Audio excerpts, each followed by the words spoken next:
Hello बच्चों, कैसे हो आप सब।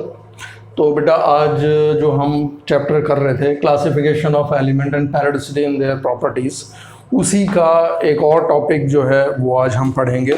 और वो जो टॉपिक है वो बेसिकली जो आज हमने टॉपिक्स पढ़ने हैं वो पढ़ना है एटॉमिक रेडियाई,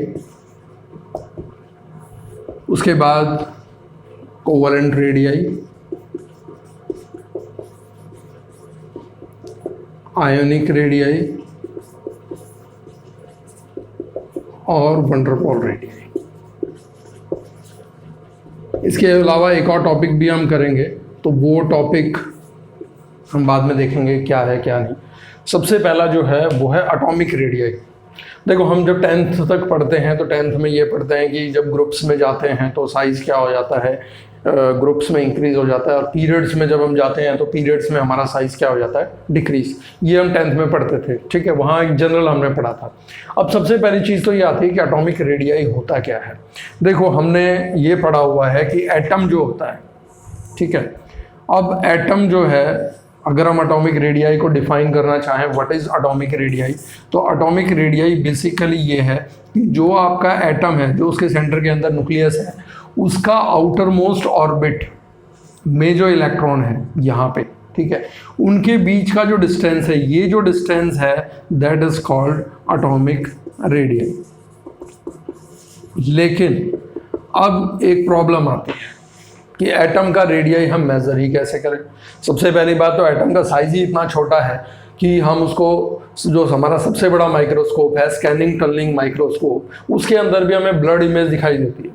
तो जो एक मेन प्रॉब्लम एटॉमिक रेडियाई को मेज़र करने में आती है, एक तो हम इसको आइसोलेट ही नहीं कर सकते कि एक एटम को हम बिल्कुल अलग कर दें, तो वो अलग करना हमारे लिए संभव नहीं है।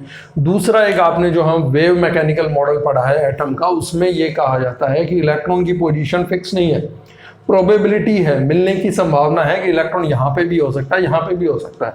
तो वो जो प्रोबेबिलिटी ऑफ फाइंडिंग इलेक्ट्रॉन्स है वो भी श्योर नहीं है कि कहाँ पे इलेक्ट्रॉन मिलने की संभावना है। तो हम कैसे कह सकते हैं कि ये यहीं पे इलेक्ट्रॉन है या यहाँ पे इलेक्ट्रॉन नहीं है, तो उसके कारण हम एटॉमिक रेडियाई को डायरेक्टली मेज़र नहीं कर सकते। तो ये हमारे लिए एक प्रॉब्लम क्रिएट हो जाती है कि हम साइज़ फिर कैसे मेज़र करें। तो उसके लिए हम जो यूज़ करते हैं वो है एटॉमिक रेडियाई। तो मैंने आपको बता दिया क्या होता है, न्यूक्लियस से जो आउटर मोस्ट ऑर्बिट के बीच का जो डिस्टेंस है, that distance is called atomic radii. It is the distance of nucleus to the outermost orbit where probability of finding electron is maximum. That distance, जो उनके बीच की दूरी है न्यूक्लियस और outermost orbit, जहाँ पे इलेक्ट्रॉन के मिलने की संभावना है, उनके बीच की दूरी जो है उसको हम कहते हैं एटॉमिक रेडियाई। लेकिन मैंने आपको बता दिया इसमें प्रॉब्लम्स हैं। प्रॉब्लम्स क्या हैं? एक तो सबसे पहली बात, किसी भी एटम को आइसोलेट करना हमारे लिए डिफिकल्ट है, और दूसरी चीज़ प्रोबेबिलिटी ऑफ फाइंडिंग इलेक्ट्रॉन्स, जो हमारा वेव मैकेनिकल मॉडल कहता है, वो हम कहीं पे भी श्योरिटी से नहीं कह सकते यहां तक इलेक्ट्रॉन के मिलने की संभावना है। तो अब हम क्या लेते हैं? हम लेते हैं कोवेलेंट रेडियाई। अब सबसे पहली बात तो आती है कि ये कोवेलेंट रेडियाई होता क्या है। तो हमने पढ़ा है कोवेलेंट बॉन्ड, ठीक है। अब ये कोवेलेंट बॉन्ड क्या होता है? जो अगर हम हिंदी में बात करें तो संयोजी बंध, सहसंयोजी बंध, ठीक है। सहसंयोजी बंध का मतलब क्या है कि दो एटम जिनके ऑक्टेट पूरे नहीं है वो आपस में क्या करें, शेयरिंग कर लें, और शेयर करके अपना ऑक्टेट पूरा कर लें, वो जो बनाते हैं वो बनाते हैं कोवेलेंट बॉन्ड। जैसे फॉर एग्जांपल हम लेते हैं हाइड्रोजन का। अब ये हाइड्रोजन है, एक ही हाइड्रोजन है, इसके पास भी एक इलेक्ट्रॉन है, इसके पास भी एक इलेक्ट्रॉन है। ये दोनों क्या करेंगे, एक एक इलेक्ट्रॉन आपस में शेयर करके और अपना ऑक्टेट क्या करेंगे, पूरा कर लेंगे। तो इन्होंने कौन सा बॉन्ड बनाया? कोवेलेंट बॉन्ड, ठीक है। तो ये तो होता है कोवेलेंट बॉन्ड। इसी तरह से एक और एग्जांपल ले लेते हैं हम। मान लो क्लोरीन है, ठीक है, क्लोरीन है, एक ये क्लोरीन है, इसका एटॉमिक नंबर 17 है, 2 8 7, ये हो गया 2 8 एंड 7। अब इन दोनों को एक एक इलेक्ट्रॉन चाहिए, तो ये दोनों ही क्या करेंगे, एक एक इलेक्ट्रॉन शेयर करके अपना ऑक्टेट क्या करेंगे, पूरा कर लेंगे, ठीक है। तो ये इसका ऑक्टेट पूरा हो गया और ये इसका ऑक्टेट पूरा हो गया। तो ये जो बॉन्ड बना है, इस बॉन्ड को हम क्या कहते हैं, कोवेलेंट बॉन्ड, ठीक है। ये हम 10वीं तक पढ़ चुके हैं, या सहसंयोजी बंध। अब इसके अंदर जब दो एटम आपस में शेयरिंग ऑफ इलेक्ट्रॉन करते हैं तो उनके कारण क्या बनता है, कोवेलेंट बॉन्ड। अब जैसे ये हाइड्रोजन था, एक हाइड्रोजन आपका ये है, दोनों ने क्या करा, एक एक इलेक्ट्रॉन जो है वो शेयर कर लिया, शेयर करके कैसा बॉन्ड बना दिया, covalent bond.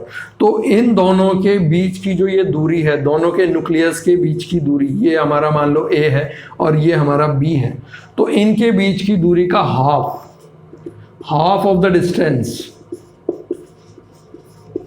Between two covalently bonded atom,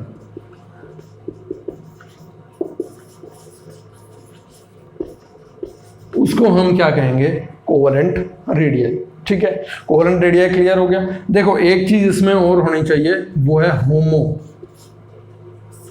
होमो एटम्स। होमो एटम्स का मतलब ये है कि दोनों एटम सेम होने चाहिए।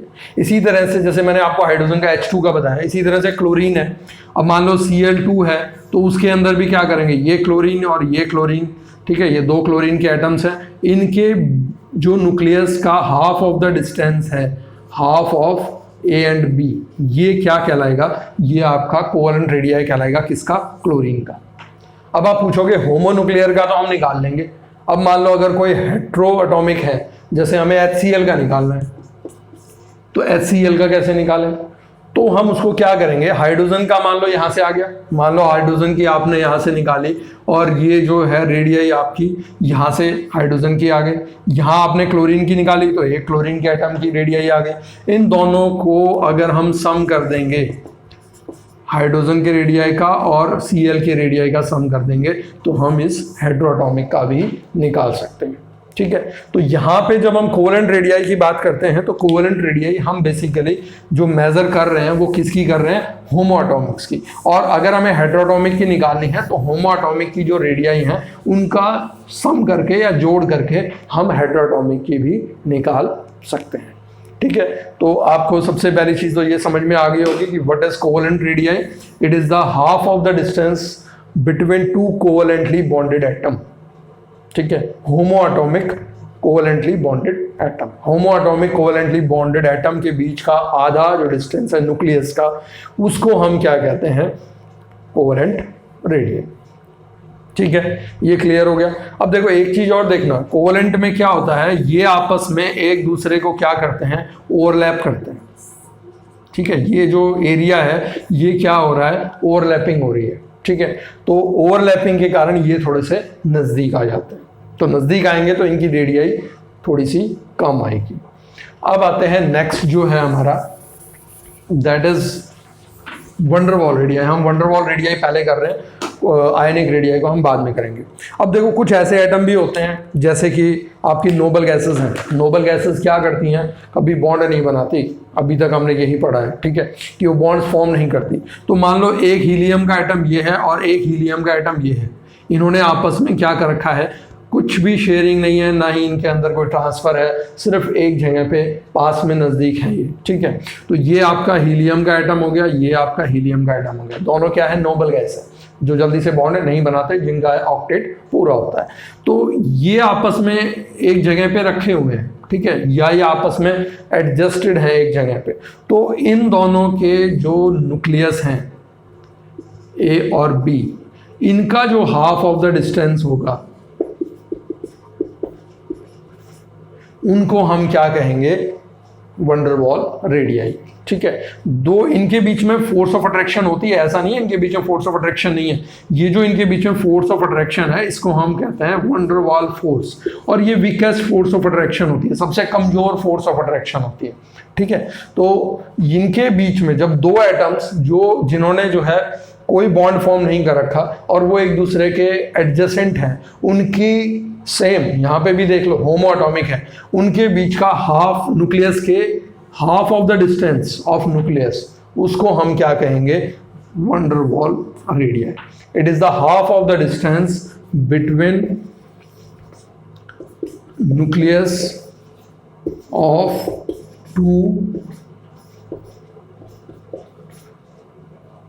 two atoms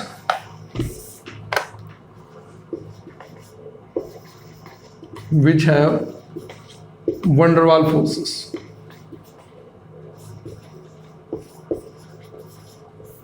इसको हम क्या कहेंगे, वंडर वॉल रेडियाई। ठीक है, ये आपको क्लियर हो गया होगा। कोवलेंट रेडियाई में तो क्या होता है, शेयरिंग ऑफ इलेक्ट्रॉन्स होती है, और वंडर वॉल रेडियाई में क्या है, वो एटम जो बॉन्डिंग नहीं करते, जैसे मेनली हमारे जिसमें नोबल गैस आती हैं, वो दो एटम्स जो आपस में एडजेसेंट हैं, उनके हाफ ऑफ द न्यूक्लियस के बीच का जो डिस्टेंस है, that is called wonder wall radii.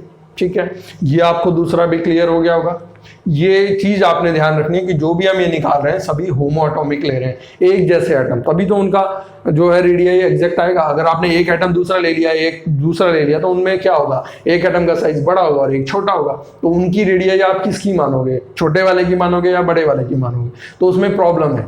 तो यहाँ पे इसीलिए हम क्या करते हैं, होमो एटॉमिक लेते हैं। ठीक है, ये बात आप ध्यान रखना। और अगर मान लो कोवलेंट रेडियाई हमने किसी दो होमो एटॉमिक की निकाल ली और हमें डिफरेंट एटम्स की निकालनी है, तो वहां पे हम क्या करते हैं, जो होमो एटॉमिक की इंडिविजुअल थी उनको जोड़ के हम जो है हेटेरोटॉमिक की निकालते हैं, या जिसमें दो डिफरेंट एटम्स हैं उनकी रेडियाई निकालते हैं। अब आते हैं नेक्स्ट जो है हमारा, दैट इज आयनिक रेडियाई।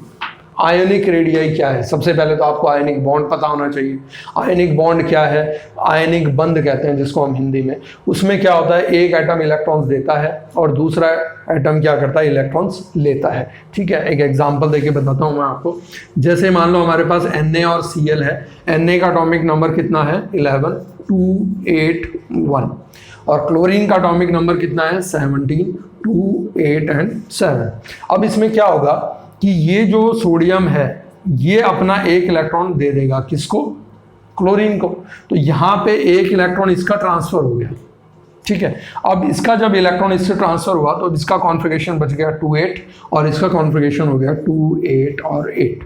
तो यहाँ पे क्या हुआ है, ट्रांसफर ऑफ इलेक्ट्रॉन। जब ट्रांसफर ऑफ इलेक्ट्रॉन होते हैं तो ऐसा जो कंपाउंड बनता है हमारा, जो NaCl बनेगा, वो NaCl कैसा बनेगा, it will be called ionic compound. ठीक है, इसको हम क्या कहते हैं, आयोनिक कंपाउंड, क्योंकि इसने क्या करा है, इलेक्ट्रॉन दिया है और इसने इलेक्ट्रॉन लिया है। जो इलेक्ट्रॉन देता है उसको हम क्या कह देते हैं, कटायन, और जो इलेक्ट्रॉन लेता है उसको हम क्या कहते हैं, अनायन।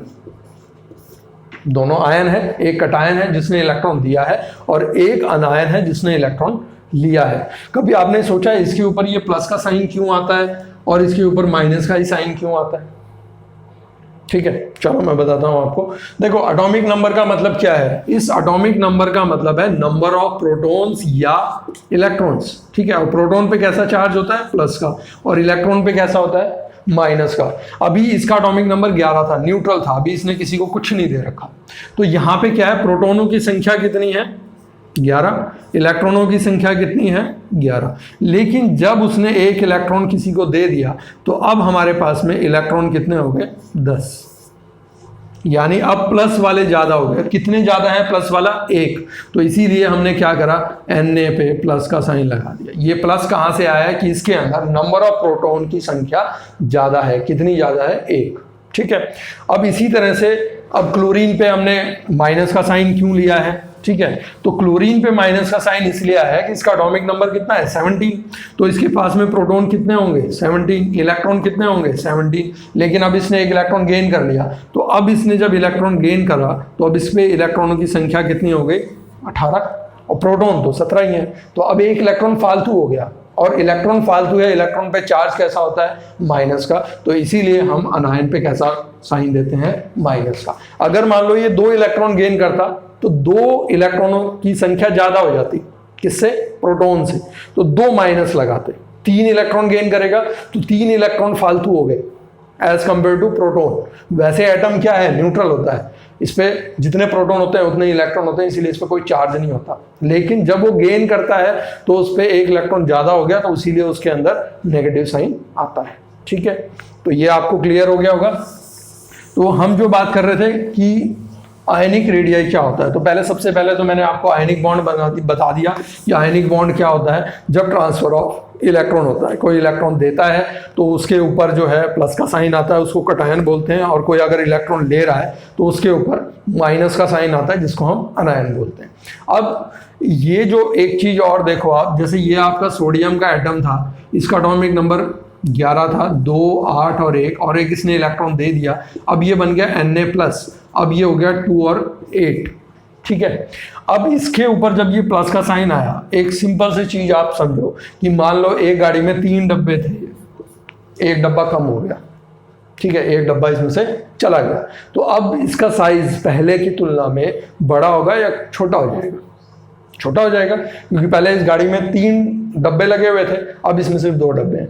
तो कटायन का साइज, एक चीज आपको क्लियर हो गई होगी, कटायन का साइज हमेशा अपने न्यूट्रल एटम से क्या होगा? स्मॉल होगा। न्यूट्रल एटम की कंपैरिजन में, न्यूट्रल एटम कौन सा है? Na, और ये क्या बन गया? कटायन। तो यानी कि अगर हम Na और Na+ को कंपैरिजन करेंगे तो हमारा Na का साइज हमेशा बड़ा होगा Na+ से।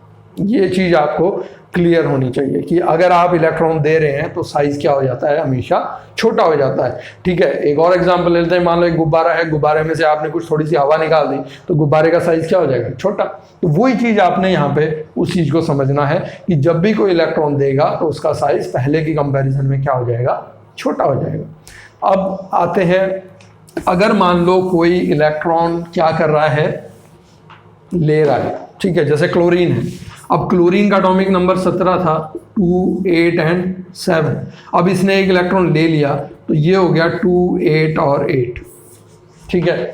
अब इसकी एक और चीज से हम समझे, वही गुब्बारे वाला एग्जांपल लेके अगर हम समझे, गुब्बारे में आपने थोड़ी सी गैस और भर दी तो क्या होगा? गुब्बारे का साइज बढ़ जाएगा, ठीक है। ये तो हम लेम लैंग्वेज में समझ रहे हैं, लेकिन एक्चुअल में होता क्या है कि जो हमारा ये क्लोरीन का एटम है, इसके अंदर पहले क्या थे? ये 7 इलेक्ट्रॉन पहले से मौजूद थे, ठीक है, 1, 2, 3, 4, 5, 6, 7, और ये इसका न्यूक्लियस था। अब इसमें से एक और इलेक्ट्रॉन जब अंदर आएगा, तो ये इलेक्ट्रॉन जब अंदर आएगा तो ये जो पहले से नेगेटिवली चार्ज इलेक्ट्रॉन है, ये उसको क्या करेंगे? रिपेल करेंगे, उसको धक्का मारेंगे। तो उसके कारण जब रिपल्शन होता है, ये जब इलेक्ट्रॉन अंदर आ गया तो ये इसको क्या कर रहे हैं? रिपेल कर रहे हैं। तो इस रिपल्शन के कारण साइज थोड़ा सा बढ़ जाता है। तो जब भी कोई इलेक्ट्रॉन गेन करेगा तो साइज क्या होगा? बढ़ेगा। अब मान लो एक इलेक्ट्रॉन और आ जाए इसमें तो और ज्यादा रिपल्शन होगा, एक और इलेक्ट्रॉन आएगा तो और ज्यादा रिपल्शन आएगा, यानी जितने ज्यादा इलेक्ट्रॉन आते जाएंगे रिपल्शन बढ़ता जाएगा। वो एक दूसरे को धक्का मारेंगे और एक दूसरे को रिपेल करेंगे या धक्का मारेंगे, तो साइज क्या होगा? बढ़ेगा। एक आ रहा है तो थोड़ा कम साइज बढ़ेगा, 2 आएंगे तो और ज्यादा साइज बढ़ेगा, 3 अंदर इलेक्ट्रॉन आएंगे और ज्यादा रिपल्शन होगा तो साइज और बढ़ेगा, ठीक है। तो ये चीज आपने माइंड में हमेशा जमा के रखनी है कि अगर इलेक्ट्रॉन निकल रहा है, कटायन बन रहा है, तो साइज हमेशा क्या होगा? छोटा, क्योंकि उसने कुछ अपने अंदर से बाहर दे दिया। और अगर कोई इलेक्ट्रॉन गेन कर रहा है तो गेन करेगा तो साइज क्या होगा? बढ़ेगा, और जितना ज्यादा गेन करेगा उतना ही ज्यादा साइज बढ़ेगा, ठीक है। ये आपको क्लियर हो गया। कटायन का साइज हमेशा अपने न्यूट्रल एटम से छोटा होगा, अनायन का साइज अपने न्यूट्रल एटम से हमेशा बड़ा होगा, ठीक है। अब आते हैं जो एक और टर्म आता है, ये तो आपको समझ में आ गया होगा, अनायनिक। देखो अब आयनिक रेडियाई अगर हम कहें तो कटायनिक रेडियाई क्या है कि जब किसी एटम ने एक इलेक्ट्रॉन लूज कर दिया, उस टाइम पे जो उसका न्यूक्लियस है उसका डिस्टेंस आउटर मोस्ट ऑर्बिट तक, वो जो डिस्टेंस कहलाएगा that will be called cationic radii, ठीक है। और कटायनिक रेडियाई अपने न्यूट्रल एटम की रेडियाई से हमेशा छोटा होगा। और इसी तरह से जब हम अनायनिक की बात करेंगे तो जब कोई अनायन बना है और उसने एक इलेक्ट्रॉन गेन करा है, उस समय उसके न्यूक्लियस की आउटर मोस्ट ऑर्बिट जहां पर इलेक्ट्रॉन मौजूद है उसका जो डिस्टेंस है that will be called anionic radii, ठीक है। तो ये आपको क्लियर हो गया।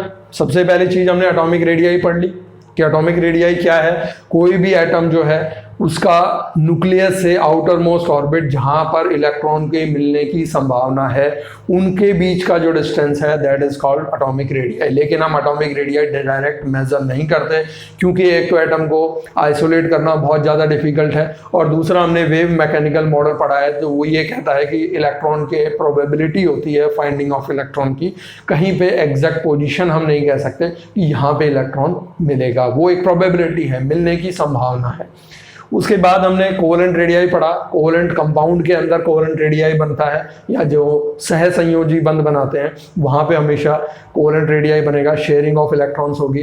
तो वहाँ पे साइज पहले की तुलना में दोनों एटम्स क्योंकि ज़्यादा नज़दीक आते हैं, ओवरलैपिंग करते हैं, तो उनका साइज क्या हो जाता है, पहले के कंपैरिजन में क्या हो जाएगा, छोटा हो जाएगा। ठीक है। फिर हमने वंडर वॉल रेडियाई पढ़ा कि दो एटम्स जिनके अंदर जो नोबल गैसेस वगैरह हैं, कोई बॉन्ड फॉर्म नहीं हो रहा लेकिन वो आपस में अटैच हैं, तो उनके अटैचमेंट के कारण उनके अंदर जो वंडर वॉल फोर्सेस एग्जिस्ट करती हैं, तो वो जो दो एटम्स हैं उनके न्यूक्लियस का हाफ ऑफ द डिस्टेंस वो क्या कहलाएगा, वंडर वॉल रेडियाई।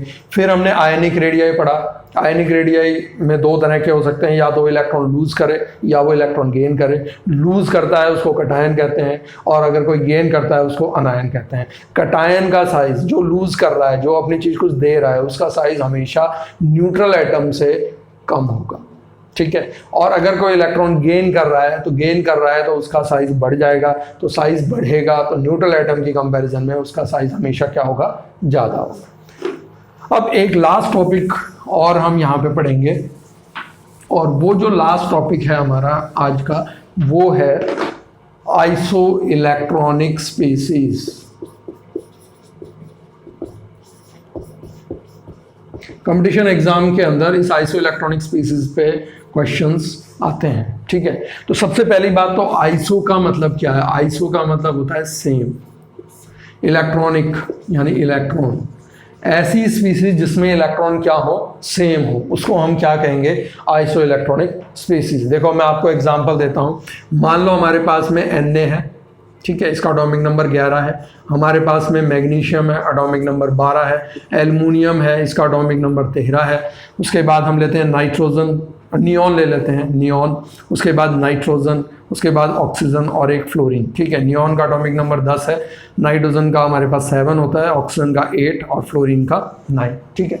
अगर हम इनके कॉन्फ़िगरेशन लिखें तो ये हो गया 2 8 1, इसका 2 8 2, एल्युमिनियम का 2 8 3, नियॉन का 2 8, नाइट्रोजन का 2 5, ऑक्सीजन का 2 6 और इसका हो गया 2 7। ठीक है। ये इलेक्ट्रॉनिक कॉन्फ़िगरेशन क्लियर हो गए। अब देखो सोडियम क्या करेगा, सोडियम अपना एक इलेक्ट्रॉन दे देगा, किसके लिए, ऑक्टेट बनाने के लिए। तो अगर ये एक इलेक्ट्रॉन दे दे तो अब इसके पास बच गए 2 और 8। ये अपने 2 इलेक्ट्रॉन दे देगा, तो जब ये 2 इलेक्ट्रॉन दे देगा तो इसका कॉन्फ़िगरेशन बच गया 2 8। ये अपने 3 इलेक्ट्रॉन देगा, जब ये अपने 3 इलेक्ट्रॉन देगा तो कॉन्फ़िगरेशन बन गया 2 8। इसके पास क्योंकि नोबल गैस है, ना किसी को देगा ना लेगा, तो ये 2 8 ही रहेगा। इसको 3 की जरूरत है अपना ऑक्टेट पूरा करने के लिए, तो ये 3 इलेक्ट्रॉन्स क्या करेगा, गेन करेगा। 3 इलेक्ट्रॉन इसने ले लिए, तो अब ये हो गया 2 8। इसको 2 इलेक्ट्रॉन की जरूरत है अपना ऑक्टेट या 8 पूरे करने के लिए, तो ये क्या करेगा, 2 इलेक्ट्रॉन गेन करेगा, तो ये बन गया 2 8। ये जो है 1 इलेक्ट्रॉन गेन करेगा और इसका बन जाएगा 2 8। अब देखो सबके अंदर इलेक्ट्रॉन कितने हैं, 2 और 8 10, 2 और 8 10, 2 और 8 10, 2 और 8 10, 2 8 10, 2 8 10, 2 8 10, यानी सबके अंदर इलेक्ट्रॉनों की संख्या कितनी है, 10 इलेक्ट्रॉन्स। तो ऐसे स्पीसीज, ठीक है, इसने 1 इलेक्ट्रॉन गेन करा, लूज करा सॉरी, तो ये बन गया Na+। इसने 2 इलेक्ट्रॉन लूज करे हैं तो ये बन गया Mg2+। इसने 3 इलेक्ट्रॉन लूज करे हैं तो ये बन गया Al3+। 3 इलेक्ट्रॉन दिए, 3+ का आ गया। इसने कुछ नहीं दिया तो ये हो गया Ne, ना गेन करा ना लूज करा। उसके बाद नाइट्रोजन पे आ जाओ। नाइट्रोजन ने क्या करा, 3 इलेक्ट्रॉन क्या करें, गेन करें, तो इस 3 इलेक्ट्रॉन इसने ले रखे हैं तो 3- हो गया। ठीक है। इस वाले ने आपके ऑक्सीजन ने 2 इलेक्ट्रॉन गेन कर रखे हैं तो ये हो गया 2-। और उसके बाद फ्लोरीन ने 1 इलेक्ट्रॉन गेन कर रखा है तो ये -। F माइनस हो गया। तो हमारे ये क्या है, सबके अंदर 10-10 इलेक्ट्रॉन है। ऐसे स्पीसीज को हम क्या कहते हैं, आइसो इलेक्ट्रॉनिक स्पीसीज, जिनके अंदर सबके अंदर सेम नंबर ऑफ इलेक्ट्रॉन है। इसमें भी 10 हैं, इसमें भी 10 हैं, इसमें भी 10 हैं, इसमें भी 10 हैं, नाइट्रोजन में भी 10 इलेक्ट्रॉन है, ऑक्सीजन में भी 10 इलेक्ट्रॉन है, फ्लोरीन में भी 10 इलेक्ट्रॉन है। तो ऐसी स्पीसीज को हम क्या कहेंगे, आइसो इलेक्ट्रॉनिक स्पीसीज। ठीक है, तो ये आपको क्लियर हो गया होगा आइसो इलेक्ट्रॉनिक स्पीसीज क्या होते हैं। अब जो कंपटीशन एग्जाम होते हैं उनके अंदर इनका साइजेस वगैरह पूछा जाता है। तो देखो, उससे पहले हमने पढ़ा है कि कटायन का साइज हमेशा स्मॉल होता है। ठीक है, क्योंकि वो क्या कर रहा है, इलेक्ट्रॉन लूज कर रहा है। अब देखो, इसमें भी सबसे छोटा साइज किसका होगा, जो 3 इलेक्ट्रॉन दे उसका, या जो 2 इलेक्ट्रॉन दे उसका, या जो 1 इलेक्ट्रॉन दे। जिसने 3 इलेक्ट्रॉन दे दिए या जिसके 3 डब्बे कम हो गए, उसका साइज सबसे छोटा होगा। ठीक है, तो सबसे छोटा साइज इसके अंदर किसका होगा, Al3+ का। इसने 2 ही दिए हैं तो इसका साइज इसकी कंपैरिजन में बड़ा होगा, और इसने 1 ही दिया है जिसका साइज इन तीनों में सबसे बड़ा होगा। ठीक है, अब हम आते हैं इनमें कटायन के, अनायन के अंदर। अनायन के अंदर साइज क्या हो जाता है, अगर कोई इलेक्ट्रॉन गेन कर रहा है तो साइज क्या होगा, इंक्रीज होगा, यानी बढ़ेगा, लार्ज हो जाएगा। ठीक है, अब कोई 1 इलेक्ट्रॉन गेन कर रहा है, उसका साइज ज्यादा बड़ा होगा, या जो 2 कर रहा है उसका, या जो 3 कर रहा है उसका। या एक गुब्बारे में आप समझ लो 10% आपने हवा भरी पहले के तुलना में, तो उसका साइज ज़्यादा बड़ा होगा जिसमें 20% आपने भरी, या जिसमें 30% ज़्यादा भरी। तो सबसे ज़्यादा साइज किसका होगा, जिसमें आपने सबसे ज़्यादा भरी। तो सबसे ज़्यादा इलेक्ट्रॉन किसने गेन किए हैं, नाइट्रोजन ने। ठीक है, या जो हमारे असली रीज़न है वो ये है कि नाइट्रोजन में 3 इलेक्ट्रॉन अंदर आए, तो 3 इलेक्ट्रॉन के अंदर रिपल्शन सबसे ज़्यादा हुआ, तो सबसे ज़्यादा रिपल्शन होगा तो उसका साइज सबसे ज़्यादा बढ़ेगा। ठीक है, तो अगर हम न्यूट्रल की हमने बात की है कि न्यूट्रल से अगर हम कंपेयर करते हैं कटायन को, तो कटायन का साइज न्यूट्रल से हमेशा स्मॉल होता है, यानी कि नियॉन का साइज इन तीनों से क्या होगा, बड़ा होगा। अब इन तीनों से जब हम न्यूट्रल को कंपेयर करेंगे तो हमने ये पढ़ा है कि जो हमारा अनायन होता है उसका साइज हमेशा बड़ा होता है एज कंपेयर टू न्यूट्रल, तो यानी कि इनके साइज इससे बड़े होंगे। तो अगर हम इन सातों को अरेंज करना चाहें इंक्रीजिंग ऑर्डर में, तो सबसे पहली बात तो सबसे ज़्यादा की अगर हम बात करें, इनमें सबसे बड़ा साइज किसका होगा, तो सबसे बड़ा साइज होगा आपका N3- का, क्योंकि इसमें सबसे ज़्यादा रिपल्शन है। देखो, इलेक्ट्रॉन सब में सेम है, लेकिन रिपल्शन सबसे ज़्यादा किस में हो रहा है, नाइट्रोजन में। उसके बाद आपका किस में होगा, ऑक्सीजन में, यानी ऑक्सीजन का साइज नाइट्रोजन से थोड़ा सा कम होगा। उसके बाद फ्लोरीन माइनस, उसके बाद आपका आएगा न्यूट्रल यानी नियॉन। ठीक है, उसके बाद आपका कौन सा आएगा, सबसे बड़ा इन तीनों में साइज किसका होगा, किसने 1 ही डब्बा दिया, इसने दिया, तो इसका साइज Na+।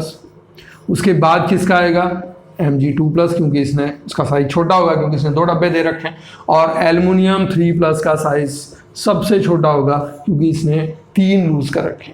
तो ये आपको क्लियर हो गया होगा कि अनायन का साइज कैसे बढ़ता है, कटायन का साइज कैसे इंक्रीज होता है। अगर हमें कुछ आइसो इलेक्ट्रॉनिक स्पीसीज दे दें तो उनको हम कैसे कहेंगे किसका साइज बड़ा होगा। सबसे पहली चीज़ तो अनायन का साइज हमेशा बड़ा होगा उनमें सब में। फिर जो जितने ज़्यादा इलेक्ट्रॉन गेन करेगा उसके अंदर उतनी ज़्यादा रिपल्शन होगा, उतना ही उसका साइज बड़ा होगा। और जो जितने ज़्यादा इलेक्ट्रॉन लूज करेगा उसका साइज उतना ही छोटा हो जाएगा। तो वही उसी के हिसाब से हमने इनको अरेंज किया है। और यही आपका साइज जो है वो अरेंजमेंट करना कंपटीशन एग्जाम में MCQ के अंदर आता है। तो ये आपको मेरे ख्याल से क्लियर हो गए होंगी। 4 चीज़ें हमने आज पढ़ी हैं। एक तो सबसे पहला एटॉमिक रेडियाई क्या होता है, कोवेलेंट रेडियाई क्या होता है, आयनिक रेडियाई क्या होता है, वंडर वॉल रेडियाई क्या होता है, और एक ये 5वीं चीज़ पढ़ी है आइसो इलेक्ट्रॉनिक स्पीसीज क्या होती हैं और इनके अंदर साइज किस तरह से इंक्रीज या डिक्रीज होता है। तो उम्मीद करता हूँ ये आपको सारी चीज़ें क्लियर होंगी।